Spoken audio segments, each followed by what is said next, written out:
All right, so this is a story of basically, I guess, bad management. Let's see what it says. It says, I worked for a veterinary hospital for 3 years and it didn't matter how sick someone was, you had to go in. If someone called out sick, the rest of the employees would just badmouth them. I worked Sundays from 8 to 1 and we would just open for emergencies. I was the only receptionist on Sundays and I had to go in once with severe vertigo because I knew I'd never hear the end of it if I didn't show up. I was never late and never took a sick day. I was also the only one who covered for others when they couldn't work. One day, my bosses called me into the office to tell me they were taking my 8-hour Monday shift and giving it to a receptionist who had been there a long time because she needs the extra money. I quit on the spot. They were so nasty and mean for no reason at all. Unfortunately, there's a lot of work environments that work the same way. The requirements, the unspoken rules, I guess, are much stricter and unrealistic for the way people should be treated. If somebody's sick, the last thing I want them to do is come in the office, get the rest of us sick, be unproductive, take longer to get better, right? If you don't feel well, go home and take care of yourself and come back to work when you're ready to come back to work, and we'll figure out how to work around your not being here. But if people feel like they have to come into work even when they're sick, it creates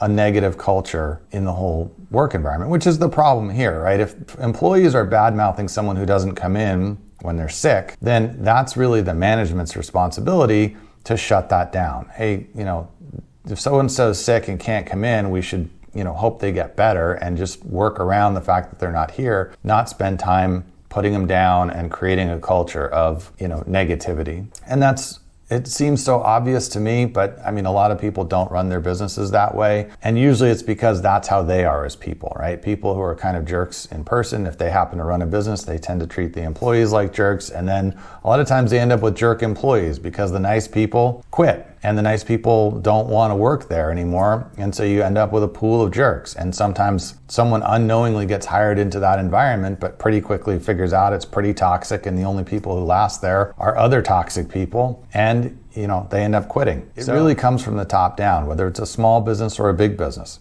And if you don't want your environment, your work environment, to be that kind of toxic, negative place, then you as the owner have to make sure that that's not how you're treating people and that's not the behavior you're encouraging or even just allowing to happen to the people who work for you. And then if everybody's on the same page, everybody's a team player, helpful, friendly, optimistic, nice, and those are the kind of people you hire, you have a much better work environment. And realistically, if you're the owner and you're active in the business, you're spending 40 or 50 hours a week there, why would you want to work around a bunch of toxic jerks? Doesn't make sense to me that you'd want to spend your time there unless you are that person, and then you probably don't realize it and you're not watching this video anyway. That's it. Don't be a jerk at work. Construction company for like 10 years and hasn't gotten any raise other than the occasional large bonus. She asked, and her boss said no, even though he's personally filthy rich, and she's the one that keeps the company afloat. She just applied to a larger construction company with her amazing experience, even though she lacked the educational prerequisites. Good for her. She flew through all 3 interviews and has already gotten a job offer within a couple weeks of beginning her search. The new company offered her much more than she even asked for, twice her current salary, from $50K to $100K in 2 weeks, including great benefits. She broke the news to her old boss, and he started acting so desperate, panicked, and crazy that it emotionally disturbed her. He tried to make her a bunch of offers and promises she knew he wouldn't keep. He offered to pay her much more than the new company offered her. He point blank told her, "I haven't been paying you what you're worth to me." I wonder where that magical extra money came from. What an effing slap to the face. I'm so glad she's leaving and said no to old boy's offer. After all these years of loyalty and struggling financially as a single mom right in front of him, he admits he was doing it on purpose. F him.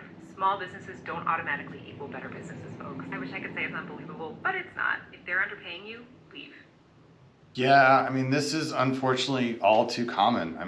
If the owner of the business doesn't appreciate the fact that they didn't get to be where they are because of the people that work there, then that's their short-sightedness. And anybody that works for any employer, large or small, deserves to understand what their value is and get paid accordingly. So if you're that employee and you don't feel like you're getting a good deal where you're at, you absolutely should look around, see what other options are out there, see what other offers you can get, and move in your best interest. I see all the time, it works both ways. There's bosses and owners who don't pay a fair wage and abuse and mentally torture the poor people who work for them, and then there's people who work for them who somehow are in this codependent relationship where they don't feel like they can leave, and they feel like they have to do all these extra things, and they have to work hard and work weekends and do all these unrealistic tasks because somehow that's what's expected. So,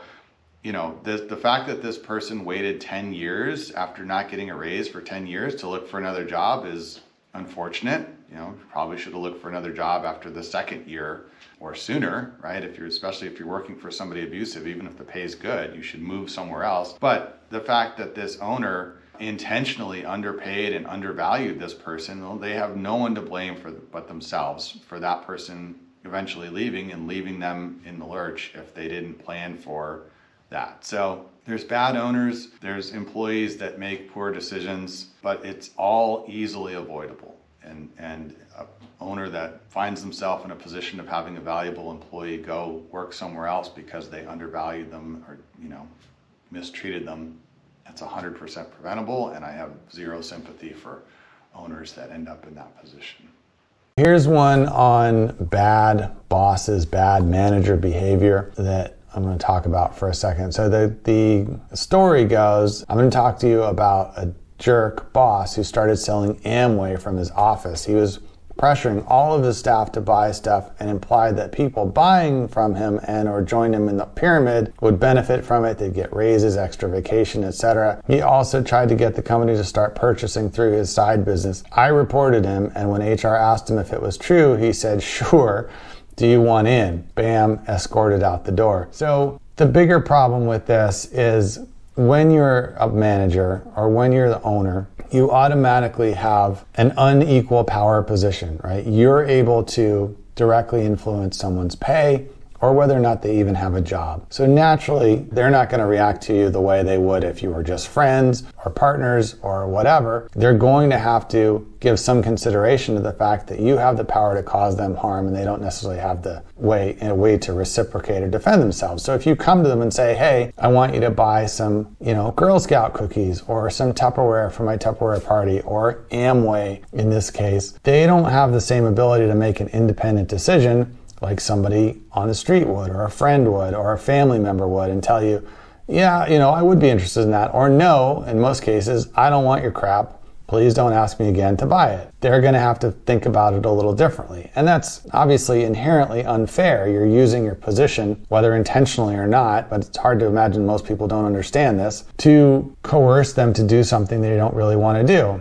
Even if they end up buying your stuff, they're going to kind of resent it if they didn't really want it, which is probably what you would imagine would be true in most cases. And it really upsets the power dynamic there, and they're interested in being motivated and working hard because they feel like they're being taken advantage of, which they are. So if you're in a position to be an owner or a manager, you have to be very careful with how you behave and not inadvertently make somebody uncomfortable or feel coerced or feel like they're put in a position where they have to do something even if they're not wanting to do it because they feel like it could jeopardize their job or a promotion or time off request or whatever it is. So you should be aware of that. Everybody, I feel like, who's in a management or ownership position should go through some kind of training to be aware of how to act in that position. Now, obviously that doesn't really exist and most people miss it. Some people are good at it naturally, but some people are terrible at it or just don't understand. And those are the people who end up in stories like this on forums and Reddit threads and whatever about horrible bosses because they're exactly the kind of jerk that we all wish the world had less of. So just another example, if you find yourself in a position where you're in charge of people or you have an uneven power dynamic and you're the one with more power, just be sure that you treat that very carefully and you don't take advantage of it and you don't use it or abuse it in ways that you shouldn't, because it will come back to bite you sooner or later. And I feel like this guy probably got exactly what he deserved, not just because he got sucked into a pyramid scheme in the first place, but then he actually lost his job over it. So hopefully you learned something from that. But now you can learn something from it without even having it happen to you. This is a story about a boss who hazed the employee. I once had a boss who in a weekly team meeting would treat one person like a hero and another person like a total loser who wasn't doing anything right. We're talking full-on hazing in a group setting. You never knew who was going to be the victim, so we all dreaded the meeting. Once you realized you weren't going to be the picked on that week, you could breathe a sigh of relief, but then you felt horrible for the person who was the victim. And you felt really guilty if you were the praised hero that week. Not surprisingly, there wasn't a lot of substance behind why an individual was being praised or hazed so much. It was just a management technique. So I don't think ever hazing people is a management technique you want to copy. If somebody does a good job, then you absolutely should recognize them and call them out for their good job, preferably in a public setting, so everyone knows, hey, this is what a good job looks like, and this is the person who most recently did it, and let's all give them a pat on the back because they're all helping us all by doing their job really well.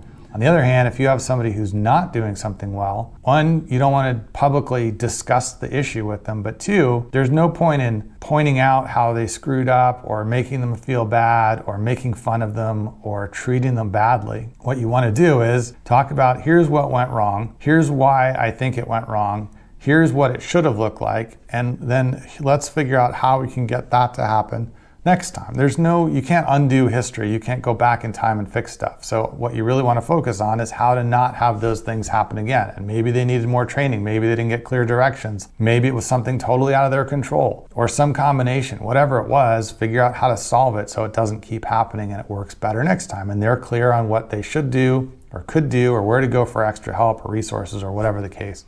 But making somebody feel like a jerk or a failure or a victim, it just is completely counterproductive. And not only are you not helping that person, making them feel bad and demotivating them, but you're also putting everyone else in a position of worrying that now they're going to be treated like that. And pretty soon what happens is the good people go look for somewhere else to work where they're treated better and their contributions are valued. And what you're going to be left with is a team of people with too low of self-esteem to go anywhere else and who are willing to put up with your crap. And you're going to have a very underperforming, demotivated team of people who hate your guts but won't say it to your face.